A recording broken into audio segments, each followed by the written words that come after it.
Ah, the life of the guitar repair guy. One morning you're working on a $6,000 Martin, and in the afternoon you've got a $50 pawn shop special. Thought I'd show you guys this one actually. The Martin was kind of boring. This one's got some interesting features. So what the heck is this guitar? You know, it's vaguely Fenderish. Probably enough to get you a lawsuit at various times in history. Granada. Well, that's a town in Spain, and they actually have a pretty good guitar making history there. But that's not what this badge is about. It kind of blew my mind when I saw this thing, because Granada was a discount chain of electronics stores here in Canada when I was a kid. You could go in there and you get your inexpensive TVs or VCRs. We actually played video games on a Granada set that my dad got when he learned about the horrors of screen burn-in. I think they had their own line of stuff, but if memory serves, they also went up and bought, like other manufacturers, remainders. If something was being discontinued, they would rebrand it, put it out on the market with like a limited warranty at a discount. I had no idea that you could buy a guitar from Granada. This is the very first I've ever seen, so interesting. So it's a Fender Slimline Tele clone, a hollow body. It's mahogany, or mahogany-like wood. 4-piece top and back, solid. It's a pancake style laminate body, and these are actually nicely quarter sawn pieces of wood. The thing that gets me is this bridge. Like, they copied the one that Fender issued for the factory Bigsby guitars. It's that horseshoe shaped one, but I mean, it's a string through design, just bent up on the back here. The bridge saddles are kind of rinky dink. They're just an angle where the screws run through, and they're not all that comfortable. We might try to do something about that. The neck plate says steel adjustable neck, made in Japan. It's a Japanese guitar from the 80s. Tuners are nothing to speak of, but they work. It's got a pretty good piece of maple for the neck and a slab board, also maple. So the owner of this guitar bought it as a project. He wanted to learn how to do some setup work and do some electronics, and that's a good way of going about it. You know, get yourself an inexpensive guitar, play around. So he took it to a certain point and realized he needed some help. You can see this guitar's got a 0 fret on it, and in a factory situation, this is kind of an expediency. You either see these on really, really high-end guitars or really low-end ones. Theoretically, it makes the setup quicker because you're not having to worry about cutting the nut slots to a specific depth. That takes a lot of accuracy and timing. If you define them all by the height of that first fret, you can just saw away there, and if you go too deep, there's no issue. But in this case, these string slots, I'll show you what's going on. They're too wide. So if you bend anywhere on the neck, you're getting that sound. Now, that probably wouldn't happen if there wasn't a 0 fret to slide across there. But in this case, because there is one, we're getting this plinky sound. We're going to have to do something about those nut slots. The other thing is the break angle for these strings over the 0 fret. It's adequate, probably. But these string trees, if you're going to do a string tree, these ones are almost as high as the actual takeoff point of the strings, so they're not really doing much there. I guess they define the spacing, but not so much the height. So I'm going to get them a couple of new string trees that are lower, and that should give us more downward tension and hopefully better tone and cut down on the sliding around. The other thing we need is a jack plate. The original is missing here. I think he ordered one, but it never arrived. And while we're at it, we're going to give him a different jack, I think. I'm scraping the back edge of the nut here because I wanted to determine what exactly it was made of. It looked and felt an awful lot like bone. Later on I learned that it was plastic, but going on the idea that it was bone, I made up some bone dust to fill those slots. Just put a little in each slot there. Then I added a little bit of water-thin super glue. Did this a couple of times until the slots were just about filled. Wiring seems adequate. The back of this pickup here is labeled Maxon with an X. There's a number. Just checking out the jack options here. Got an electro socket. The hole here is actually too big for that. It's oversized. This is one from Les Paul Jr. It rocks back and forth in a knowing way. And I've got the football style here. That's a big hole. Yeah, just about covers it. I think that's probably the best of the bunch. I'll go ahead and I'll fill these screw holes.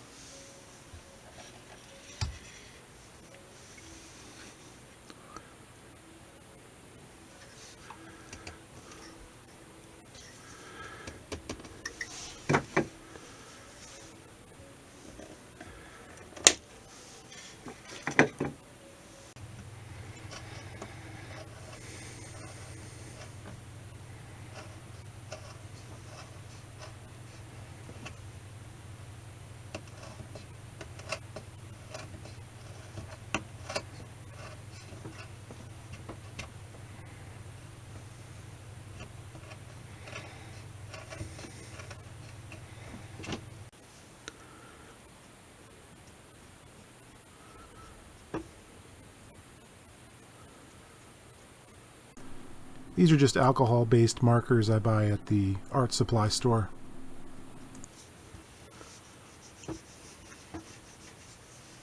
Now the owner was a little worried about the truss rod. He said it was just spinning freely. I'm looking here and it's pretty much flush with the end of the board. Let's see what we can do.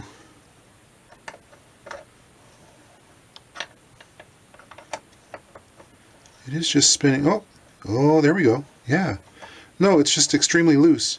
Now it doesn't actually need to be tightened because even that loose, the action on this thing was fine, and the relief was about 4/1000 at the 6th fret, which is that's pretty straight board. You wouldn't want to tighten it too much, otherwise you'd get a back bow. But I'm just going to snug it up so that the threads are engaged. We'll leave it like that. So yeah, it's got a functioning truss rod. That's a good thing.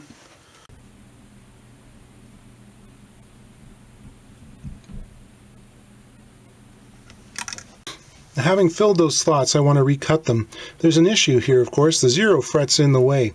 And if you look at it, there is a little indentation at every fret spacing. And that tells me that the nut was installed and then someone tried to come along and cut the slots to depth. They cut into the top of this 0 fret, which is absolutely the wrong way to go about it, of course, because you're never going to get the nut slots deeper than the top of that fret, which means it's never really going to sound clean. There's no fret wear in any of the other positions, so this thing likely always had a problem. So I got to knock that nut out of there, and I'll cut them deeper off the guitar. Took a razor knife and scored around the entire nut just in case there was any lacquer or glue or something that was sticking to both surfaces. And then now I will apply a block of wood up against the front surface, give it a knock. So it isn't actually bone, it's just a very hard plastic. Interesting.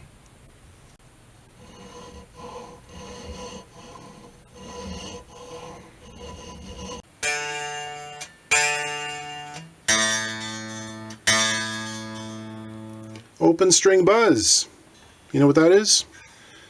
This 0 fret is too low. And I'm just confirming that if I touch the strings down at the 3rd fret here, and there is no space, they're resting on the 1st fret, which means the 0 fret is too low. I could take this out, put in a higher piece of fret wire, try to get that dialed in. Of course, to do that I got to remove this nut anyway, so I'll have room. Forget it. It's just way too much time, you know. Didn't I say that these things were on really cheap guitars or very expensive ones? Well, setup is a serious issue with these. If you don't get it right, and I don't think this has ever been right, then it's just not going to play. It's easier in this case with a guitar that has a straight, non-angled peg head, just to put a standard nut on this. So, you know, that's what I'm going to do. I'm going to pull it out, put a real nut on. Just using a soldering iron to heat up the fret in case there's any glue under there. And then I'm using my specially ground pliers for removing frets. And the little piece of metal underneath there just prevents tear out from around the tangs of the frets as they come free of the fingerboard. It came out really clean. I checked to make sure the intonation was right on, then went ahead and cut through the remainder of the fingerboard using a fret saw. And just pared away the rest of the material that didn't need to be there. A little sanding, and then I made a nut.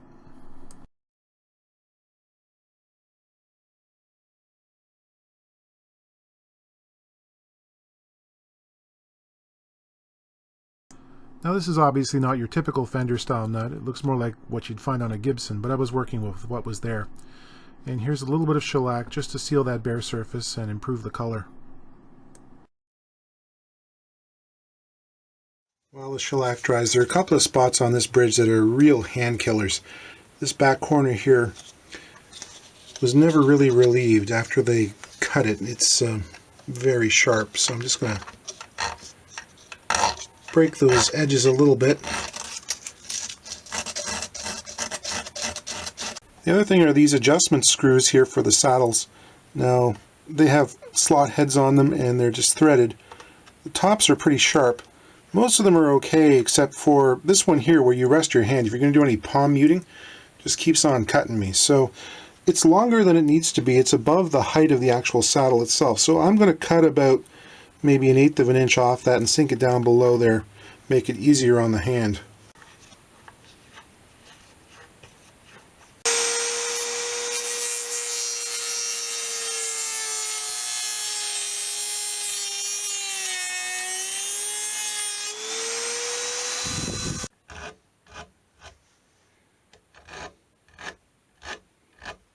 Alright, Granada's ready to go.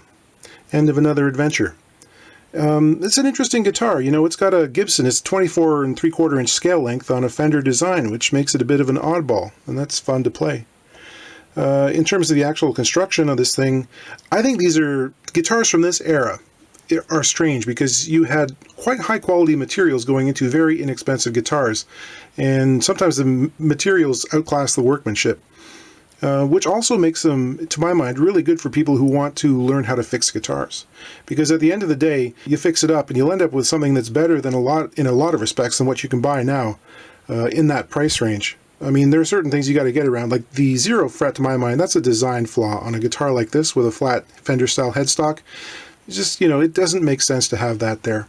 So, you know, made a compromise, different kind of nut. But beyond that, it plays fine. And, you know, there's all kinds of opportunity for upgrades, like, you know, you could throw some new tuners on here. Guess you could go out and find yourself a set of Telecaster saddles and upgrade this a bit, because these look a little weird. They actually intonate surprisingly well, in fact. And they're also at the very end of their travel. These springs are not doing very much, but they happen to be in the right spot, so we're okay. Electronically, lots of options. I don't know if you remember, but the front neck position cavity here is actually routed for a humbucker, so opportunity knocks. Plus you got this nice pick guard. You can put all kinds of stuff under there. It's easier than having to route into the pristine face of a standard Tele. So yeah, if you want to get into guitar repair, you know, don't overlook these El Cheapo 80s guitars, because like I said, there's some pretty good material in them. If you find a Granada, go at it. You're not going to find another Granada. This is the only one I've ever seen. So I'll try to play this thing for a minute or two and see if we can make some sounds and you can hear how it performs.